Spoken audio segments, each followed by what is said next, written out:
this week. Oh, thank you.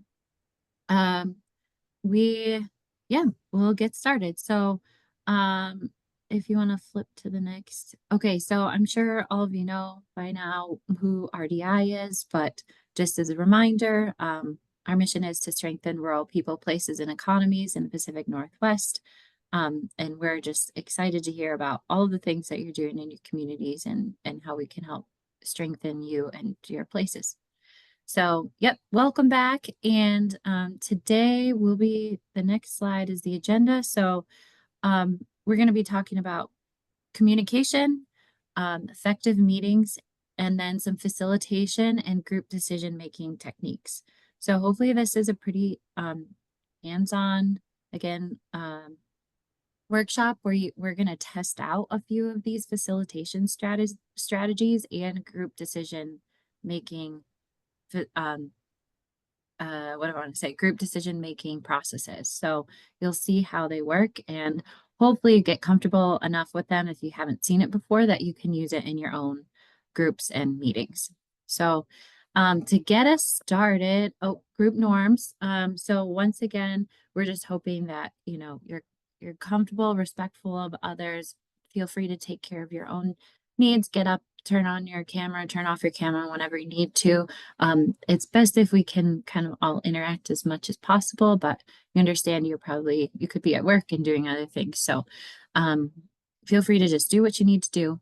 And ask questions. It's totally okay to interrupt us, to raise your little digital hand on Zoom, or just come off of mute and interrupt. That's totally fine. So, okay, so we're going to start off with communication. So I'm curious with all of you what your favorite mode of communication is, or like the best way that you like to communicate with others. Does anyone want to go? Actually, let's have everyone answer. So if we can just do like a quick introduction. So your name, where you live, and then your favorite way to communicate. So I can start. My name is Hannah Lewis. I live in Tumalo, which is outside of Bend, Oregon.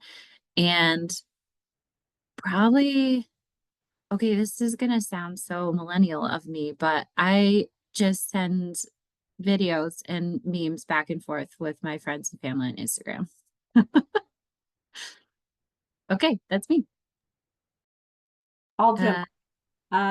Yeah, and I'm Christine Gilmore. I am in Moscow, Idaho, and I think my favorite way of communicating with people, it actually really, unlike most millennials, I really like talking on the phone. I enjoy it. But for ease of sake of people, like texting is a huge one. I also really, really, really dislike Facebook Messenger. If people communicate with me through Facebook Messenger, I like it creates anger in me. So I went one step further. Sorry, Hannah. And Patty, you're next on my screen, so I'm gonna call on you. All right, I'm Patty Norris. I'm in Prineville in the heart of Central Oregon. My favorite means of communication depends on what I'm communicating and to whom. You know, if I'm telling my husband that I already got the mail, then I text him.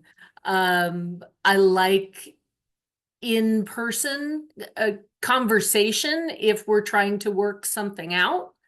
If it's something,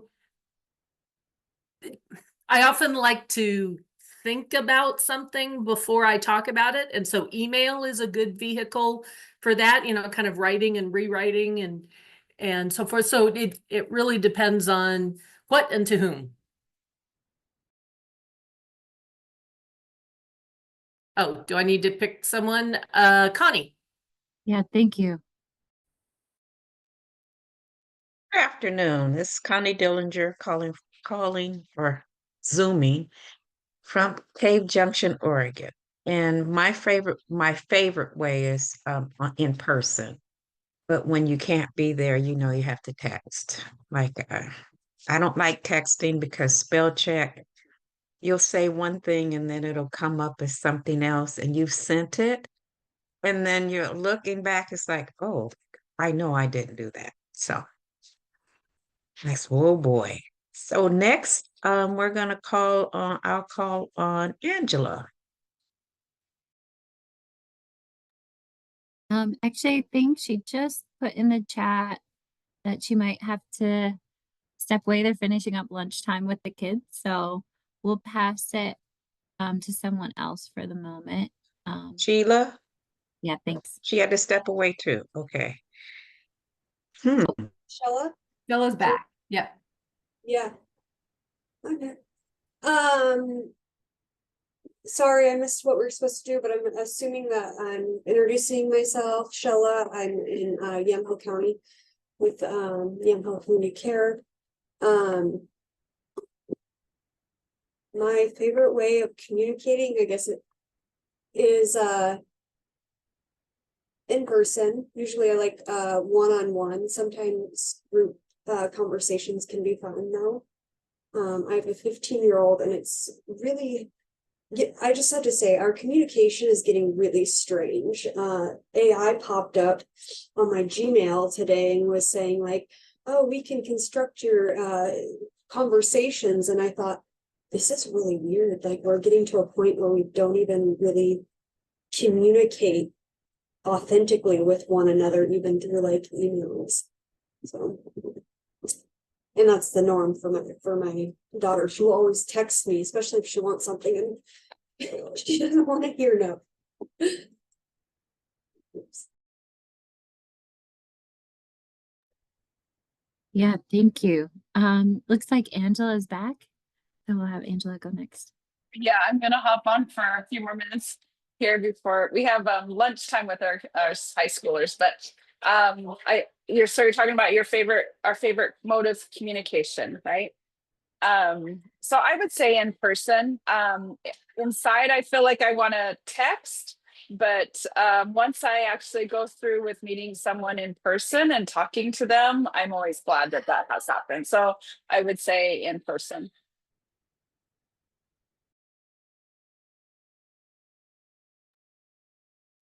How about Sonia?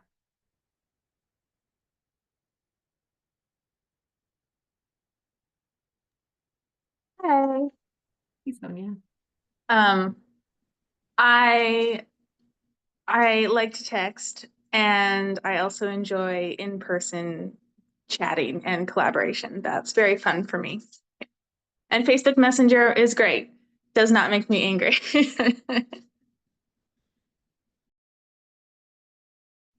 Oh, I'm sorry, I need to pick somebody. I don't know who's all here. Emily? Perfect. Thank you. Hi, everyone. My name is Emily Embleton. I live in Ashland, Oregon. I work for the Rogue Food Unites out here. And for me, it definitely depends. Yeah, like if it's personal or professional. Professional communications, I definitely prefer to start with an email. I don't remember who was talking about, but like, yeah, it's nice to be able to do that proofreading and kind of going through and editing. And then I like to follow up like an initial email with a Zoom call or some kind of face-to-face, either if it's face-to-face virtual or face-to-face in person. But in my just like day-to-day life, I'm a big phone call person. All of my friends are really far away across the country and the world, and so I talk on the phone a lot.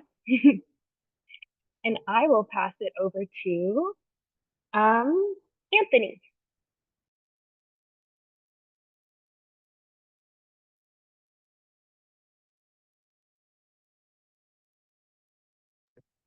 Maybe Anthony is not here right now. That's okay. We'll go to Christine. Hey, hi. I feel like a lot like Emily, that it does depend on the type of communication.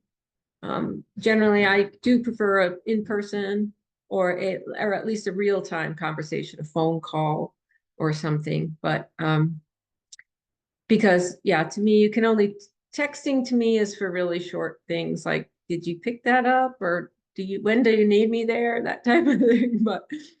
but if you're really trying to talk to somebody, I like to call or do it in person. Unless it is that first professional outreach when an email is, indicated. So yeah, but generally that in-person call is where I prefer to be.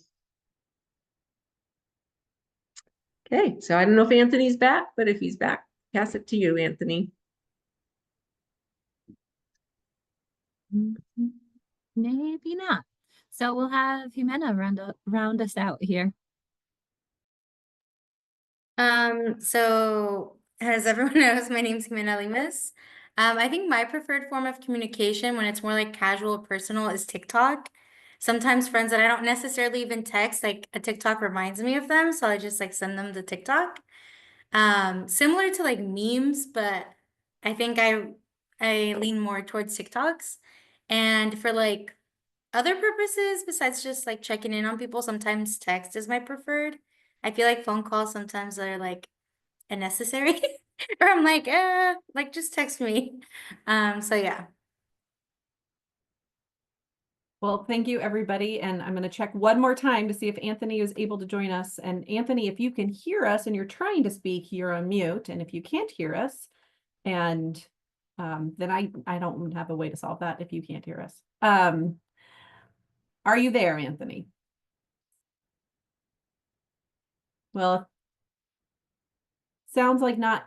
Anthony is the volunteer human in Othello and also on with the fire department, so he may have gotten a call and had to step away. The reason we asked you what your favorite mode of communication is, we are going to talk about communication and what is it. So what is communication? Anybody want to take a stab of how to define it?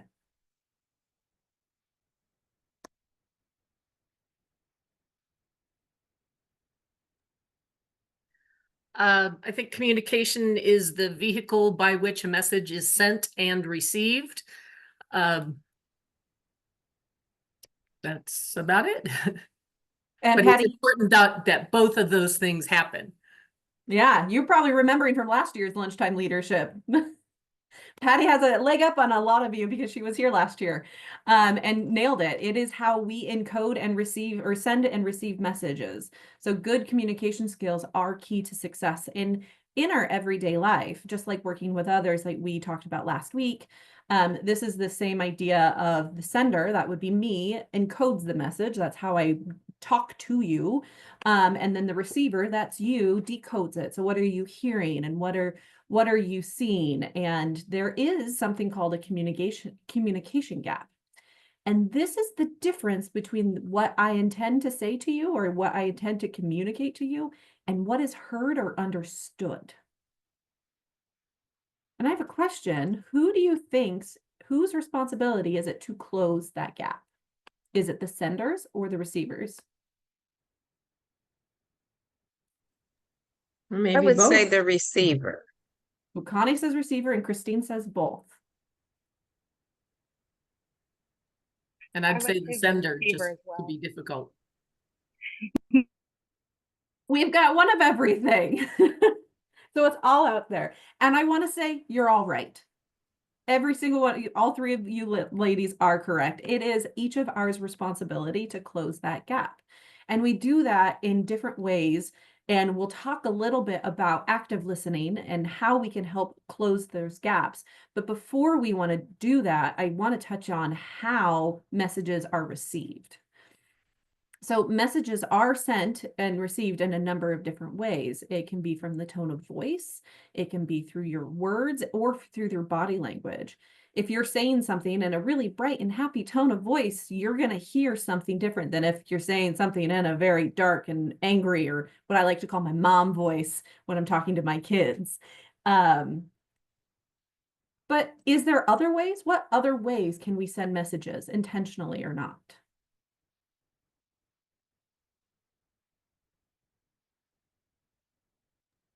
I think the language that we choose, how professional or, kind of what the reading level is, can communicate things. And Connie. certainly with emojis, we try. Although I've heard that we really should be putting the emojis at the beginning of the message to Oh, set the tone. So, somebody knows when they start reading your words that you're kidding, for example, instead of saying something that might be hurtful and then say, oh, wink emoji. that's We don't seem to do fascinating. that. Connie, go ahead. I was just thinking how you stand, how you sit, if your arms are folded in front of you, if your hands, when you're sitting, if they're on your lap, if you're leaning in, if you're leaning out, different modes like that. Yeah, our body language tells a Yes. ton. So, And another way I think is by, I guess that would be body language too, like you're rolling your eyes or you're distracted, something like that. Stella says by not speaking at all. That is Right. communication impact. So the way we receive and the way we send is all impacted by a number of different attributes. So this could be the time and the place. That's why I asked you about how you like to be communicated with. Is it could be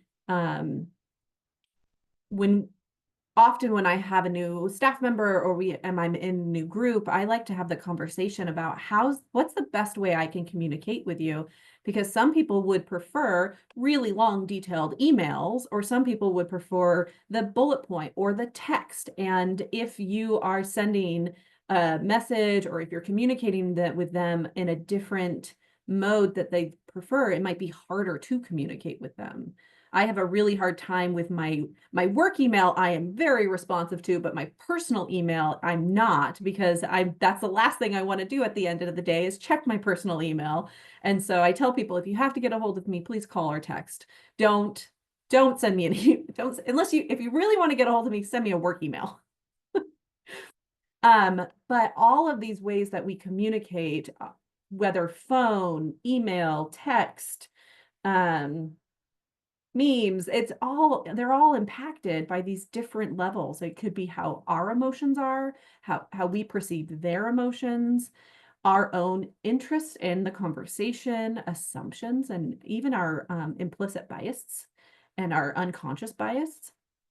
So, and the power dynamics. If somebody, how many of you have gotten a text or a phone call or a message from either a parent or a kid that says, hey, can you call me real quick? There's a dread that comes with me that my parents say, I need to talk to you. And because there's a power dynamic there that's like, oh my gosh, is something okay? Did I do something wrong? Always the guilty daughter of what did I do wrong when my mom texts me that. And so I actually did that to my boss the other day or earlier this month. And I said, hey, can you talk real quick? Nothing bad. And she got on the phone with me and said, you said there's nothing bad, but I immediately think it's something bad. So what else do you think that we are impacted? Is there anything you would add to this list?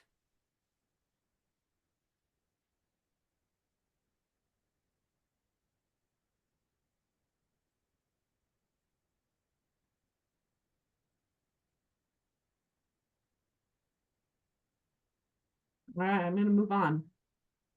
And I did say I was going to touch on active listening. This has been a really popular topic over the last decade or so, really working on our communication skills. And active listening is acknowledge that you're listening. This is when, like Connie was saying, if sometimes you lean in, and that means that shows like you're present. You can display encouraging behavior, like nodding your head or kind of moving along with them. Reflect back what you're hearing. What I heard you say is XYZ, or ask for clarifications or examples. And a way that this could look is saying, I heard you say that. Does this look like X? And then summarize and validate their message. Christine, in the chat, we had a couple of people mention punctuation and spelling. Yes. Tell me more about that. I'm going to go back to that last slide because thank you, Jimena, for bringing that up. how does it change your encoding of a message if punctuation or spelling is not what you expect?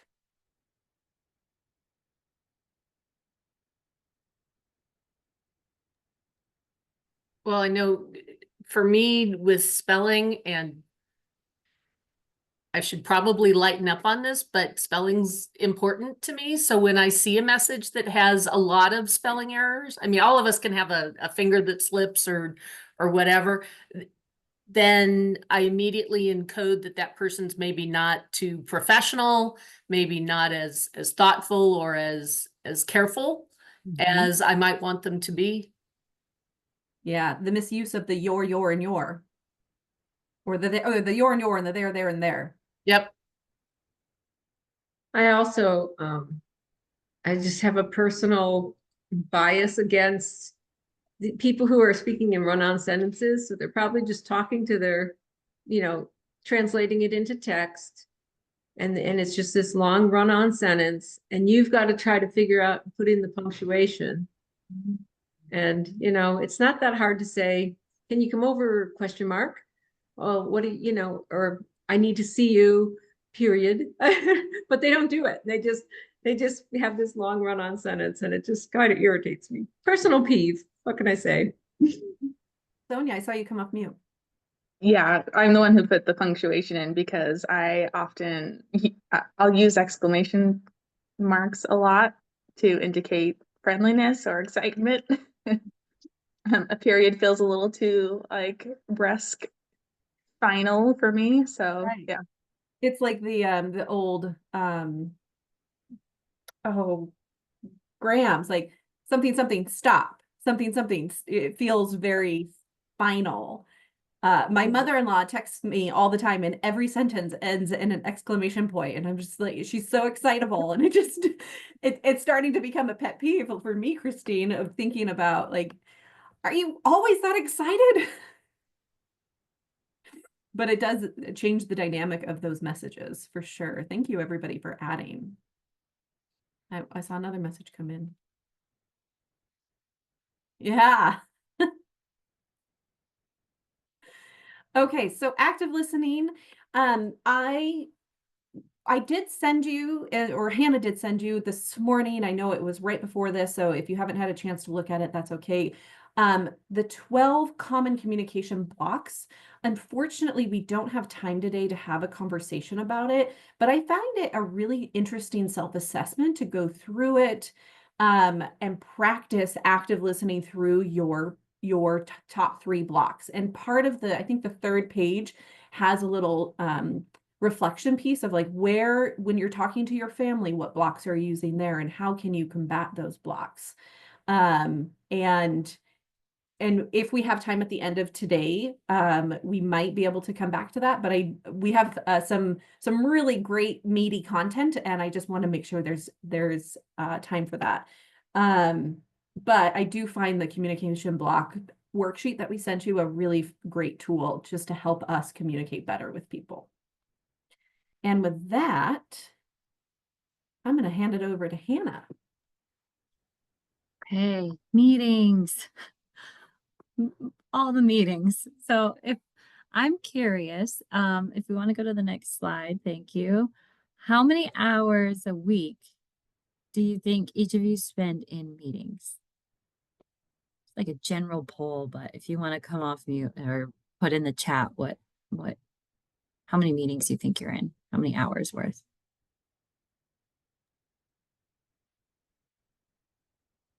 Christine and Jimena, what would you say for us?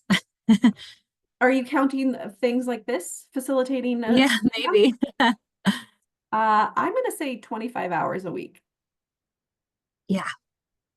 Okay, so some of you are in 8 for Emily, Sonia 1.5, Patty's 12. Okay, it's a huge range here from like very little to Christine's 25.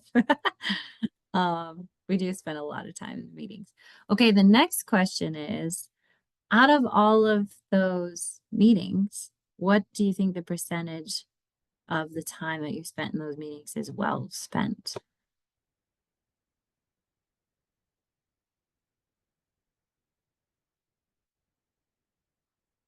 Anybody have like 50, 90+%, Patty? Wow. Very effective meetings. Almost 100. I Hey, don't think we need to deliver this content. no, I don't think so either. You guys are so efficient and effective. This is amazing. I feel Okay, like so I there's some. also, Oh, go ahead. I was just gonna say, I feel like also, for me at least, as I've like grown in my professional career, I have found that the points of meetings that are maybe not effective or efficient, quote unquote, but are about community building and knowing what other people going on are just as important as following the goals and meeting what we need to do in the meeting. And so I definitely view most meeting times as very well spent. Yeah, that's amazing, Emily. It's that balanced teams approach where you still have relationship building, and that is part of having an effective team. So, yeah, that's great. Okay, so we're just gonna like quickly go through these next few things. For those of you though that said like maybe there are some ineffective parts of meetings, can you pinpoint or do you have an idea of why it feels that way? Or what about the meeting makes it ineffective or not time well spent?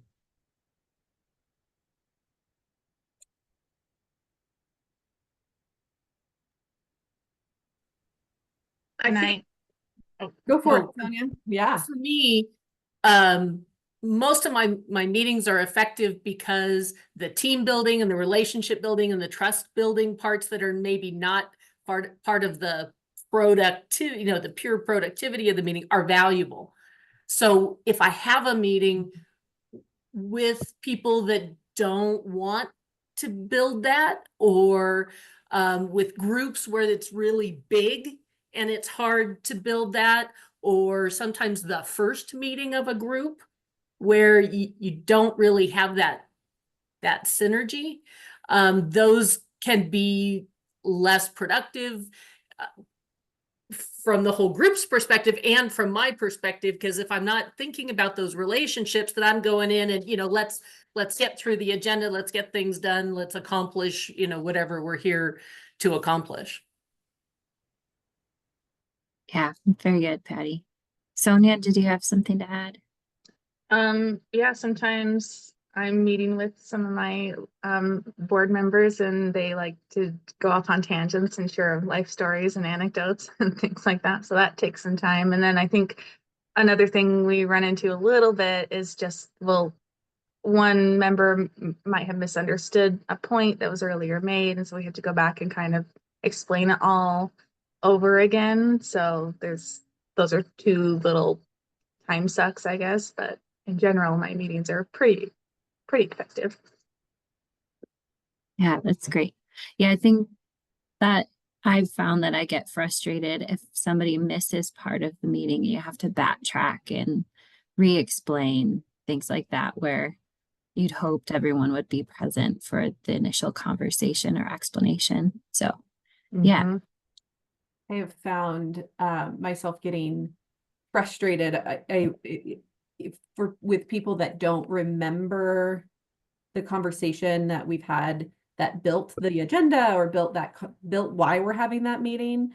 And so I know I have to find myself doing a little bit more prep, that's either making notes for the group, or just so we don't have to spend the first 10 minutes reminding ourselves why we're there, or saying we've already had this conversation. So yeah, and to me that feels inefficient in a way. Yeah. Okay, so we're going to share a couple tools. It sounds like you guys all have this on lock anyway, but if we'll just share what we have and you're welcome to jump in if you have some other ideas. We think that great meetings start with great agendas. So being clear about what the meeting is going to be about. This is an example of an agenda that we use for quite a few of our internal meetings, and especially for meeting with partners outside of the organization, so that everyone knows what to expect. So the time, so we can keep track of how long we have for each agenda item, a description of what it is, the purpose to give some context around what we're doing, and then notes. And usually that's like who's leading the conversation, if we have to have any supplemental materials, like for example, sometimes we'll say, oh, it's a Zoom poll, or it's Mentimeter, or whatever else kind of technology we need there. So yeah, any questions or The other thing I would add to that, Hannah, is at the beginning of each meeting, we, at least internally at RDI, we review the agenda. And actually, with our external meetings, we put together an agenda and then review it at the start of a meeting with a partner that says, this is what we've come to talk about. Does this sound right? Or is there anything we need to add? And just that helps put some framework and helps people be a little bit more prepared. I'm thinking of your comment, Patty, you just put in about people not coming prepared to meetings. Sometimes it helps trigger a little bit of that work in their brain.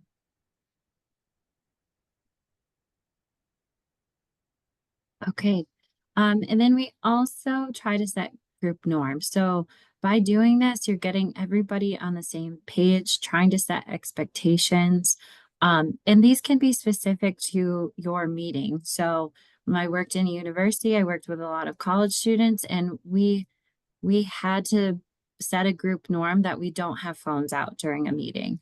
Maybe that doesn't matter to the setting that you're in, but just being aware of like setting those expectations at the beginning helps everybody meet the expectations, obviously. And then some of these are, more around like being able to be respectful, ask questions, be curious, just modeling that as the group facilitator makes a big difference in how people can participate and show up in a meeting. And then, One go thing, ahead. Sorry, Hannah. When you're doing work with nonprofits or anything with a mission, I used to work for a nonprofit, and at the beginning of each of our board meetings, and Sonia, I'm thinking of you particularly, we would read the mission right before each board meeting as kind of this group norm. Is like, we are here to work on this. This is why we're in this room. And it's not to tell stories of the past, and it's not to tell, this is what I did, X, Y, and Z. It helps that we don't want to negate the team building, but just to kind of focus our energy around that norm of the mission, or that this is why we're here today.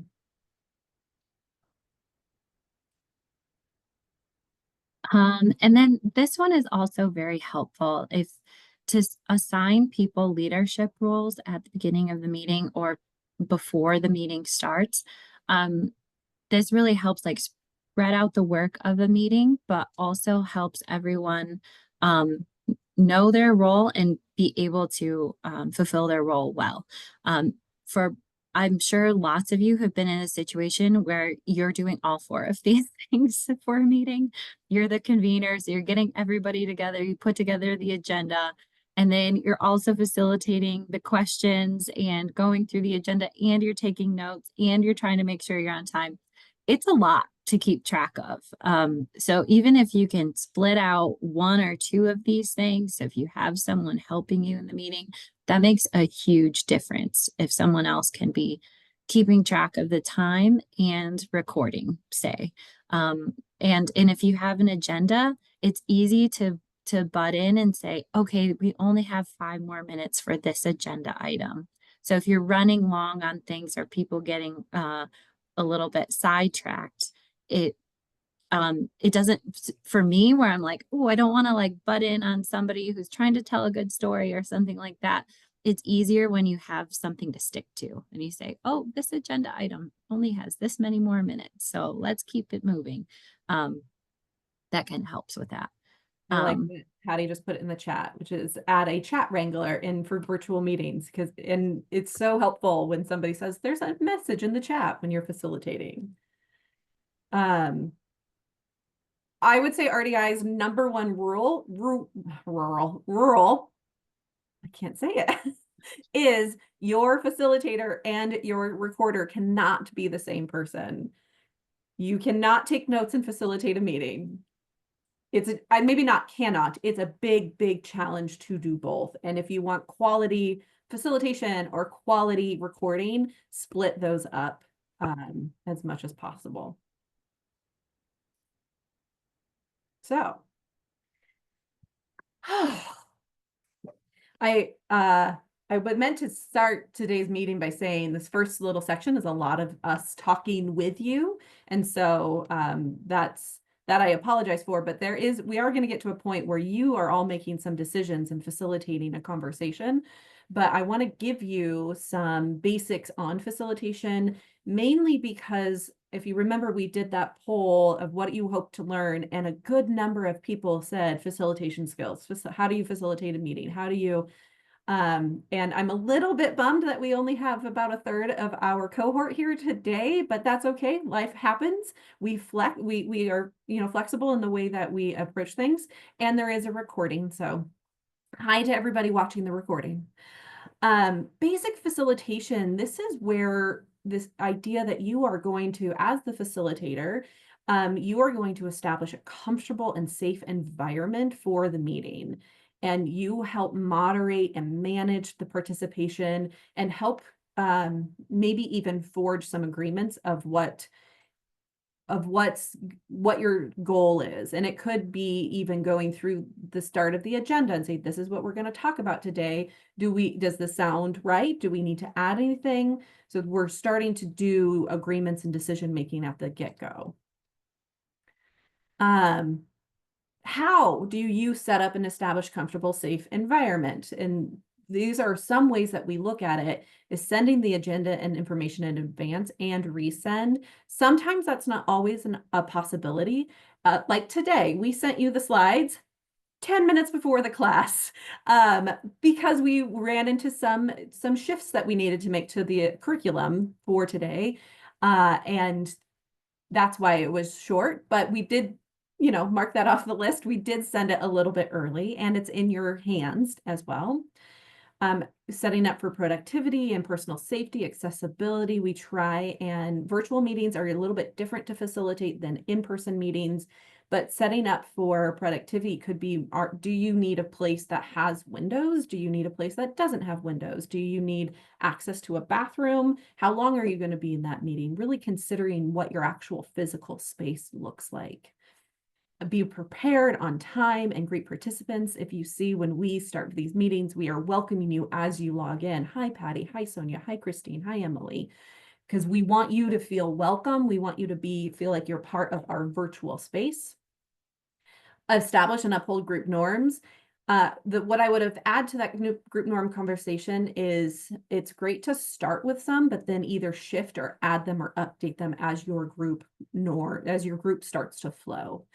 If we were in our full leadership program, we always ask, do we need to add anything to these group norms? And often people do add something like, please come prepared and put your cell phones away, or be kind. That one has popped up a lot lately. And then of course, allow for breaks. Our general way we do, our RDI does, and this doesn't mean it's the right thing to do, it's just the way we approach it, is every 90 to 120 minutes, there's some type of break in our agenda. And this is only a 90-minute class, so your break is the end, but we also uphold that group norm of take care of yourself. If you need to take a break from virtual Zoom, if you have Zoom drain going on, go take care of yourself, step outside, whatever that is. Other things to consider is the advantages and disadvantages of a room layout. In virtual meetings, you don't really have a say in how that looks, but when you are in person, you can have the room look however you need to be the most productive for your meeting. Does it make sense to have a classroom? Does it make sense to have the boardroom? Does it make sense to be in this big old circle with no desks? How are you going to be most productive in the way that you are hosting your meeting? Every time we walk into a new room, whether it's facilitating a community visit or a class, we're always thinking, how are we best going to set this up? I have a tendency to set us up in chevrons just because I think it allows for easier shifts in group work because we're a very interactive crowd. But sometimes you don't want that. You want people to be able to see everybody face to face, no backs to people. So it really is what is the most comfortable, and is there somebody in your meeting that needs to be accommodated for? I once had somebody who just had neck surgery, so they couldn't sit on either side of the room. So they could see the screen. They sat at the back straight on so they didn't have to turn. So thinking of that accessibility piece is really important.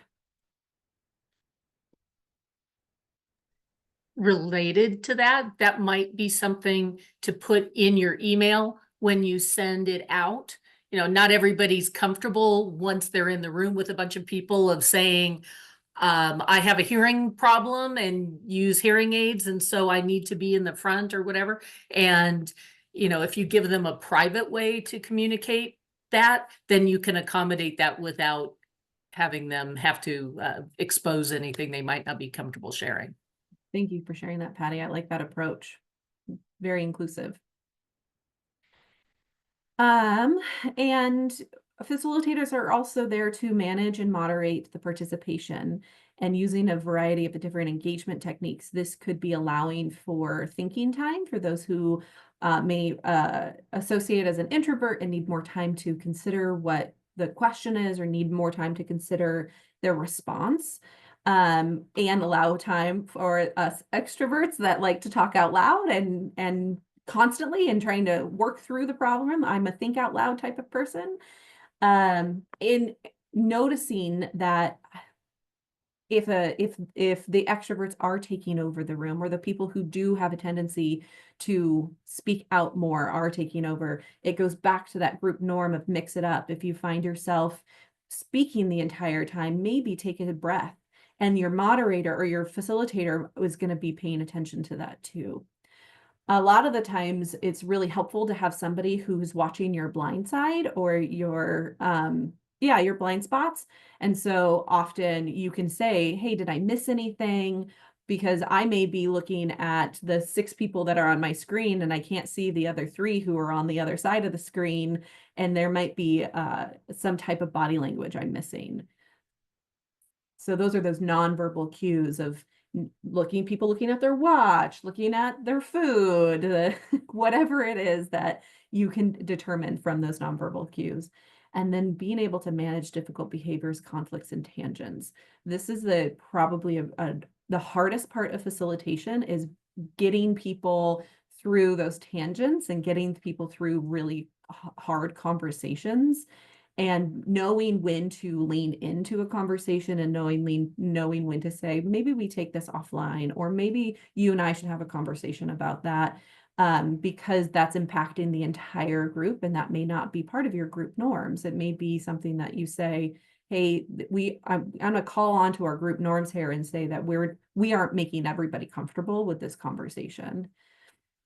I don't have very specific tools to use for this, but understanding that is part of your job as a facilitator, is to make sure people are comfortable and being able to be in a safe space. And the last I have on here is rules of brainstorming. And this is a great way for people to participate, whether you're introvert, extrovert, or omnivert. I think that's the other term in there, is like having people be able to write on Post-it notes or on the board or shout things out.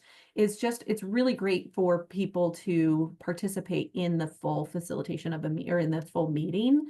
And this is where we get back to, I think, the very first session, we had a slide or a norm that was no judging, advising, or shaming. And this is where we're deferring judgment. Creative spaces, we don't judge. We throw it out there. No idea is a bad idea. And in fact, I like to say this is an idea. It's not a good idea. It's not a bad idea. It's just an idea. And wild ideas are often give rise to really creative spaces. And so if your idea is way up here and somebody's like, well, how do we create that staircase to get up to that wild idea? It might create some space for involvement across your teams. Anything you would add to the rules of brainstorming?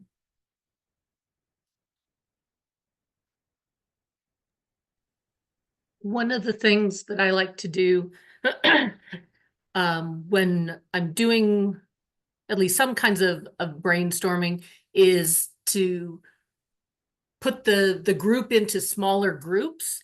So there's some discussion and they feed off of each other. And then sometimes we'll also have a contest for which group has the most ideas or has the most surprising or creative or kind of out of the box idea to help feed that energy into getting the, going for quantity to help getting people thinking. Yeah. Nice, Patty. Hannah, is this you or is this me? That's me. All right. We're going to shift to group decision making. And this is feeding into kind of our big section of today. So let me ask you this. The last time you were in a group and had to make a decision, how did you do it? How did you decide?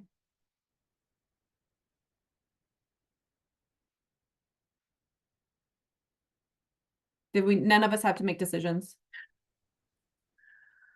I'm going through a process now with the Central Oregon Health Council where we're doing strategic planning for the next 5 years of health things. And part of it's been really valuable and part of it's been really excruciating in terms of decision making. So the process that they're using involves posing a question, you work on it yourself, you pair share with somebody else at your table, you then group share with everybody at your table and you set priorities, and then you go put them up on the wall, and then the whole group comes together and tries to group and narrow and label things and apply words to it. So it's a very structured process for a big issue. Again, there are times when that works, except there never seems for me to be enough time for each of those pieces, because they're trying to move through it.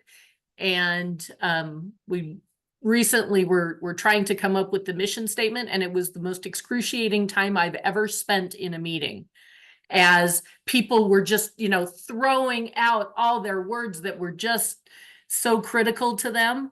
And, as usual with a mission statement, we ended up with this sort of long rambling thing with lots of commas in it. But that's the process that they use to decide. So what I hear you saying is that somebody made the decision of how you were going to decide, you and your group. So, and that decision often isn't decided as a group. You come to a meeting, you don't decide how you're going to decide. It's a very important step that is often missed, is how as a group are we going to decide the decision of this? Is it going to be by majority rules? Is it going to be by consensus? Is it going to be by a unilateral decision? Is it our executive director saying, this is what we're doing? And I'm going to explain each of those in just a second. But often we assume that one way of works, like voting with a raise of hands or a secret ballot, and we think that works. And sometimes we actually miss cues or we misjudge a situation, and people walk away with not necessarily their idea hurt, or their feelings might be hurt because they didn't get to express what they were thinking around a decision. So let's see what's on here. When making a group decision, consider the method, consider who's going to be affected by the decision, and how important is it to have everyone involved in making that or supporting that decision, and what information do you need to make really good decisions, and what should influence the process. So lead group decision making, design a process that gets you the results that you want to get. What are your outcomes, and how are you going to decide what that looks like? I feel like I doubled my slide, so I said I was going to explain what some of these are. A unilateral decision is the leader decides and tells the group, we are going to do X, Y, and Z. Consultative is leader makes decisions with input, and then the democratic is the thing with the most excuse me, the most votes win, and then consensus. Does anybody want to take a stab at what consensus means?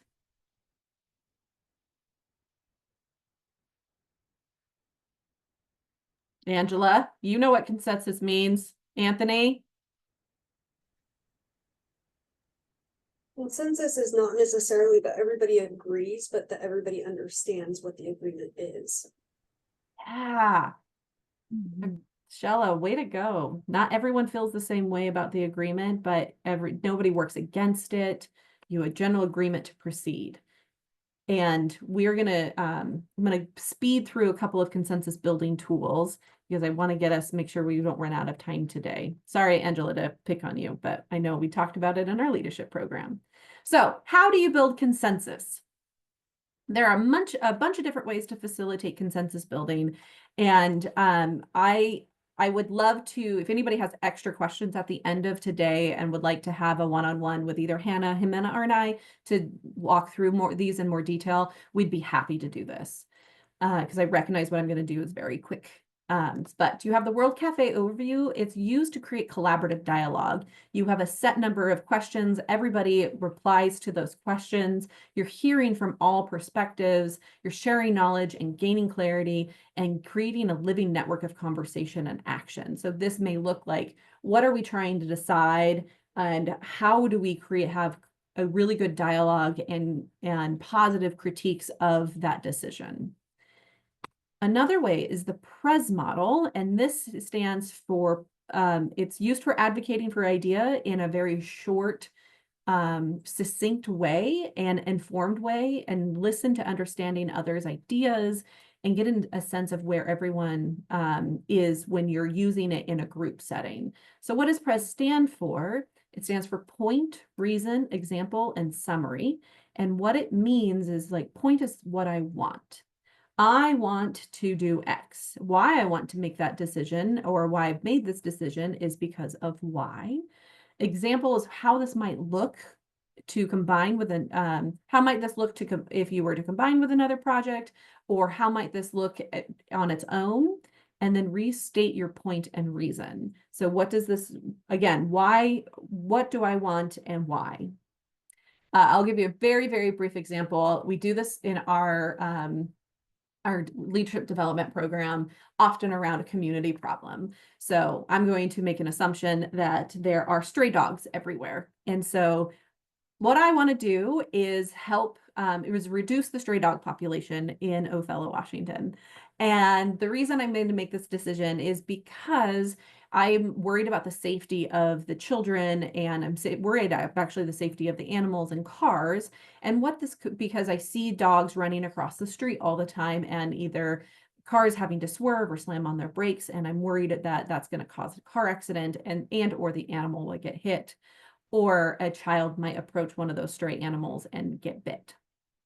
Well, what this might look like, I see the city working with the Humane Society to find funding and creating a larger shelter in order to, or working with a city with an empty lot to create I don't want to say a pound, but a space for those animals to go, just to help with the safety issue. And the reason I'm going to restate my purpose, and my point is to protect the safety of the animals and protect the safety of our community. That's what a PRES could look like. It's kind of like a pitch, or a post office pitch, or an elevator pitch, but it's a little bit more detailed in thinking about the what and the why. And lastly, there's always voting with dots, and you want to consider what's the type of dot are they weighted? Let's say if you're using a red dot, that gets 3 points, and a blue dot gets 2 points. Are they not weighted? Can they split the dots in half? Can they put all dots on one choice if they're doing any type of poll? And give each individual roughly a number of votes equal to roughly a quarter of the total amount of options. That you can change however you want for your own voting. But we want to be very clear and consistent in the lines between the options. So if you're writing them on a flip chart, or if you have them on a poll, like you'll see later in a few minutes here. Voting with dots is a really great way to narrow down a decision. I'm going to take a break and let Hannah talk about decision-making in action.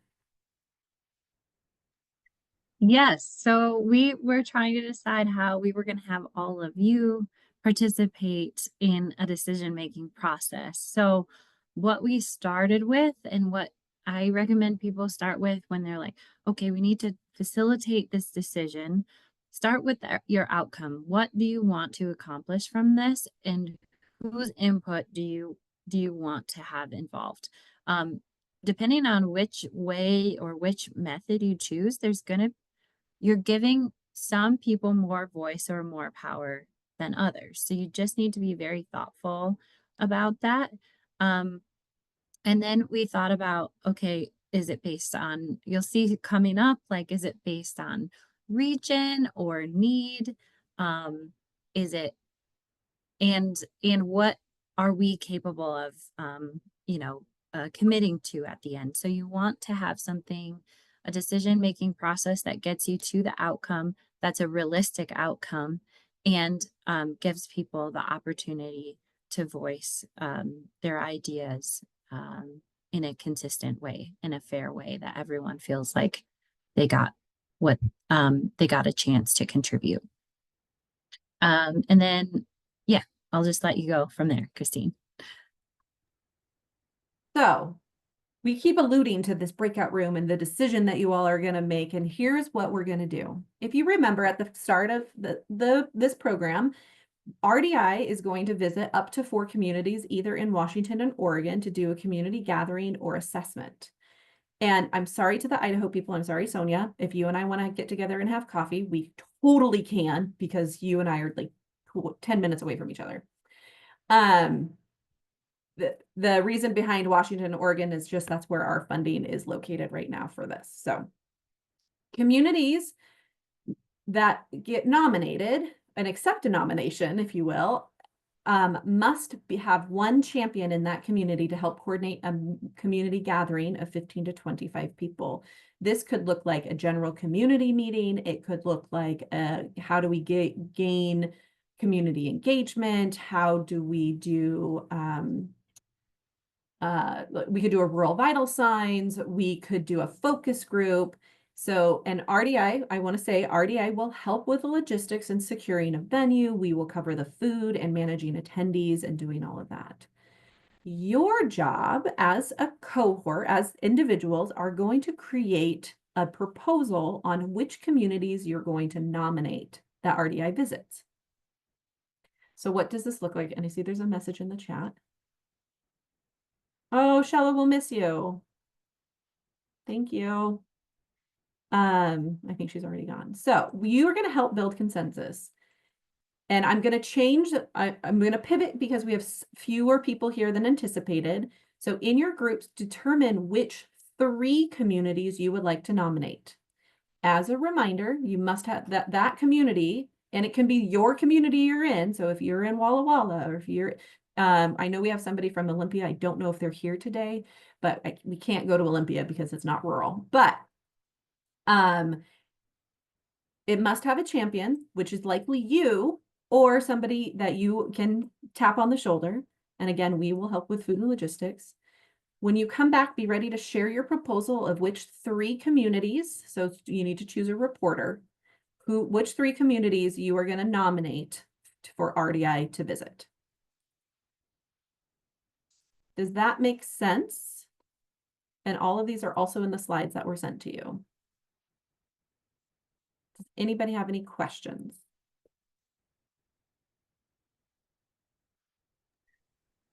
So we're starting from a point that we're all either nominating our own communities or Supporting somebody else. Yeah, some community that we're advocating for, and we need to address whether there is a champion and whether that champion can bring together those people, and then define some merits. Sure. If you get to merits, great. If you don't, that's okay. Really, this idea is for you to practice consensus building around, and so you are going to come up with a proposal, and then afterwards we will use a few of those tools to get us narrowed down to a number of communities that we'll go to. Does that make sense, Patty? Okay, ish. Your job, I'm going to make it a little bit clearer. Your job is to come up with 3 communities that you want RDI to visit. And when you come back, I'll ask you what those communities are. Are you ready? Christine, sorry, just want to confirm that for our people in Northern California and Siskiyou County, Oh, they yes. they can nominate their communities as well. Thank you for that clarification, Hannah. Christine, you can nominate your community. All right, send them out, Jimena.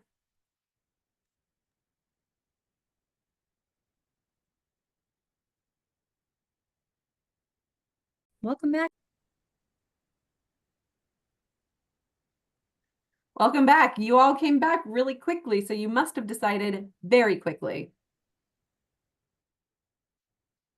Yeah, it didn't give us a long warning. You know, usually it says it's ending in 60 seconds. I think it said it was ending in like 15 seconds. Yeah. Oh. Well, hopefully you had enough time. Did you? Yeah. Okay. Who wants to report out from Patty's group? I guess I will.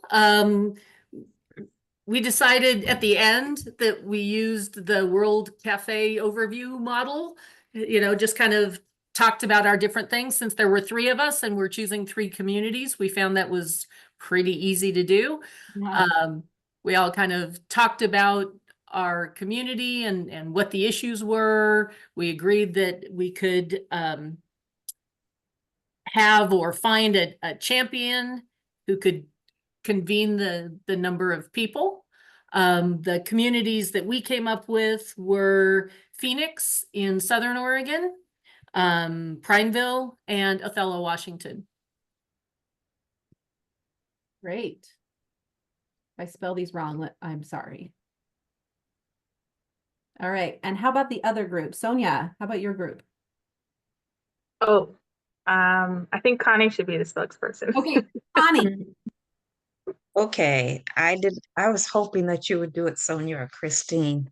I can write down the names of your communities. I was just listening mostly.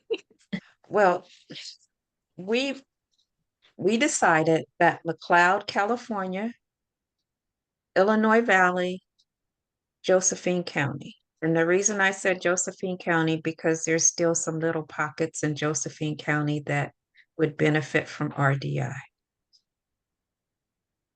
But number 1 is Illinois Valley for me. Thank you, Emily. Illinois Valley, Josephine County, and what was the other? Sorry, the third one? McLeod, California. Oh, yes. That's okay. Christine. Yes. Okay.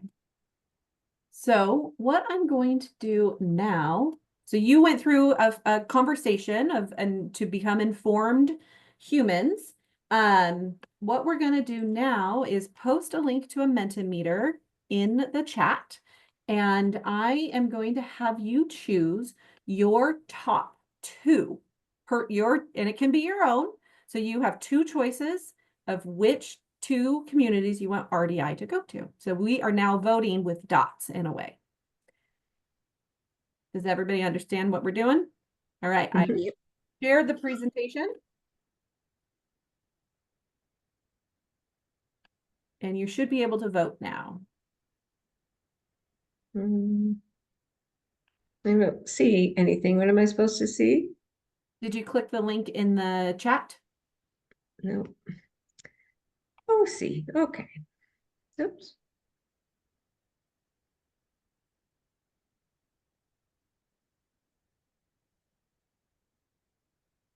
Oh, come on. Does it mess up your process if I ask for more information? No. I mean, I don't feel like I know enough about the communities that the other breakout group talked about to be able to compare those and narrow it down. So Connie, Christine, and Sonia, you want to talk about why you chose Patty? Great question. Okay. Um, I chose Illinois Valley because it's very rural. There's a lot of seniors. It's very diverse, but they're hidden. We have a houseless problem here. We have food desert. We're in a food desert. And I don't say that nobody else is in one. I'm just talking about my community. And I feel that RDI, if they were to visit, they would get more of our nonprofits in the room so we can brainstorm to put basically to put the Illinois Valley on the map. Anything else you want to know? What were the rationale for McLeod and Josephine County?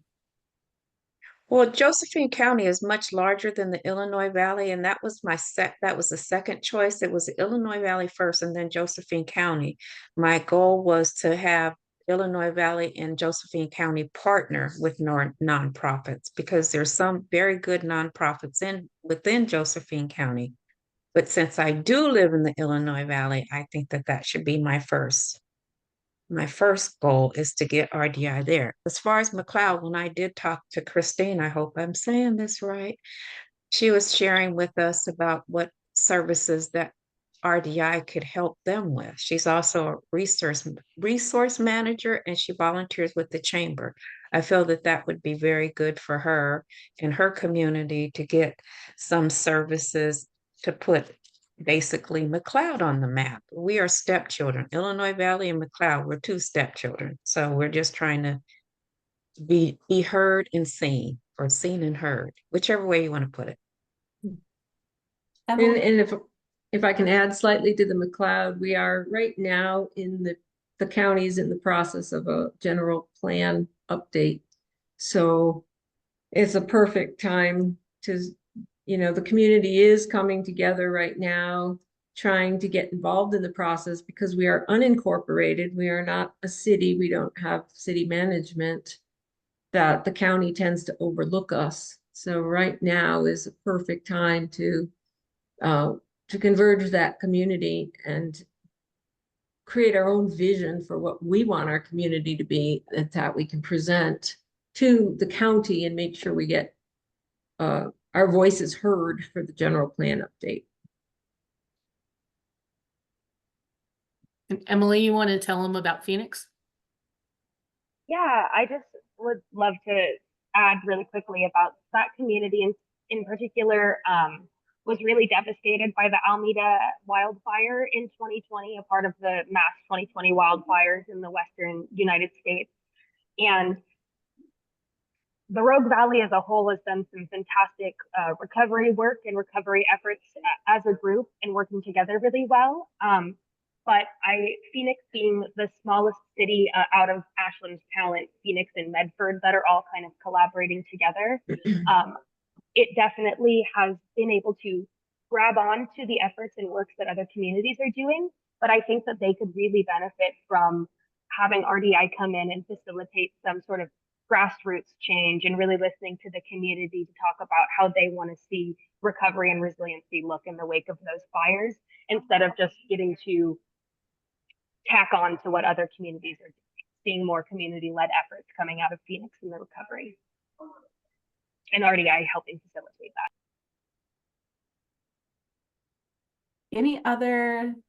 I really appreciate Patty asking this question, and there is a reason I didn't start with having you explain your reasoning, is to see how well we got through the communications spectrum of like active listening, asking for clarification. So kind of doing some backwards teaching. So I appreciate, Patty, that you caught on and asked some clarifying questions. What I would like to do is everybody comfortable with their vote so far, or would you like me to redo the poll so you can so you can re-vote? No. No, you don't want me to redo it? No, Connie Connie's doesn't. happy with the outcome. No, no. I mean, I could tell more stories about the Illinois Valley. I could have everybody putting their little buttons over there, but I think we thought it through. I'm just speaking for myself. I thought it through. I thought of Phoenix, and I do know that it was a bad devastation down there. But I also know that there's some people who are doing some work down there to help Phoenix out. I do know that. Sorry, but I do know that. But Illinois Valley was hit by the fire also, and no, we didn't get any services. That I do know also. Patty, do you have enough information to cast your vote? And did you have your chance to do it already? Okay, that means we have everybody participate? Because I feel like I'm missing one person. And it could be, if you're on the phone, it may not be working. Are you talking about giving information? No, or are you talking about voting? Oh, voting. Yeah, we have 6 votes and 7 people. It's possible that we're missing somebody, but that's okay. So again, these are just ways to articulate different ways for us to do consensus-based decision making. Since I will say I'm really sad that a good majority of our people that signed up for Lunchtime Leadership aren't here. And we were planning for a little bit different approach. We were going to break you up by states and then do some conversations that way. However, this worked too. And so sometimes when you're facilitating a meeting, you have to be nimble and see like, oh, this process that we decided isn't going to work. So we're going to shift to a different process. So right now, what it looks like is Illinois Valley, McLeod, and actually Prineville and Phoenix all are in a space for RDI to go visit. Yay. Yeah, Rich, great. Last year when we did this, Patty, do you remember how we did it last time? No? Last time what we did was tell people that they could nominate, and then during the final evaluation or in the follow-up email, people could nominate. And I appreciate this conversation so much more because it creates an informed decision for RDI. These are going to be ones that we will look into, and I will reach out. Hannah and I and Jimena will reach out with each of you who nominated your community and start the conversation of what that looks like. This isn't a make-believe exercise. There is an exercise that we are going to come and do something in your community, whatever that is, in 2020, maybe 2024, depending on timing and schedules, but most likely in 2025. How did this feel as a process? I know we have 2 minutes left, so I'm going to just get us through to the end. How did this feel as a process to do some World Cafe, do some consensus-based decision making?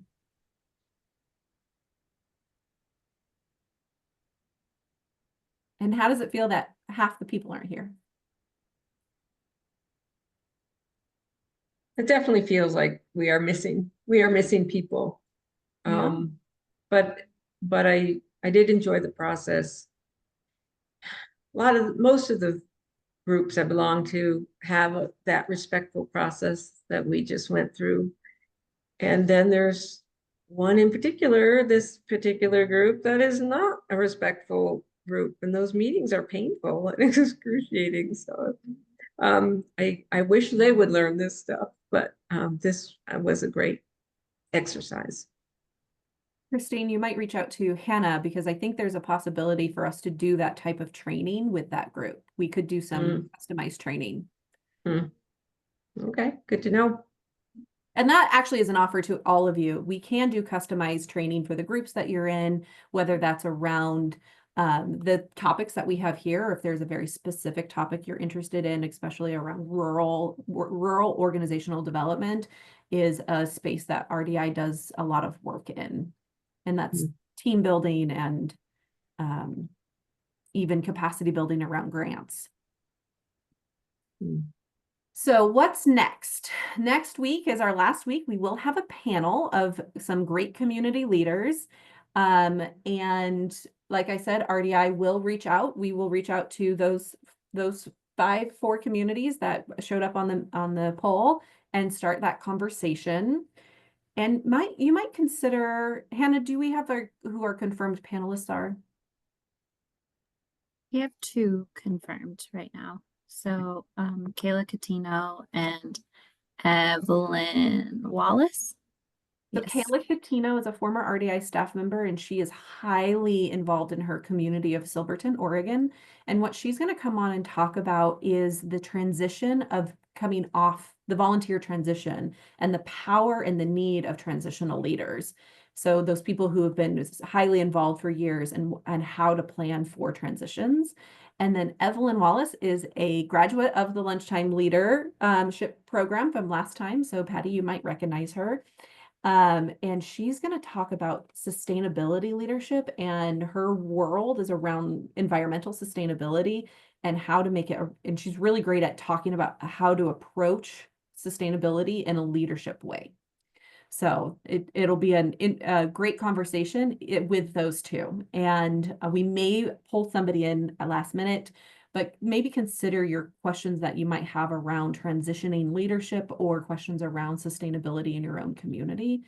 And it's the day before Halloween, so I encourage you to wear something fun. If you want to wear a hat or a wig or a fascinator or some disguise could do something, paint face paint on your face. I'm going to show up looking different. I'll say that much. You're And wild, Christine. We I said you're wild. That's wild. We are at the end of Lunchtime Leadership Session 3. As always, we will stick around a little bit if you have any questions or thoughts. And if not, we will see you next week. Thank you for your participation today. Bye, Thank everyone. you. Thank you. Thank you.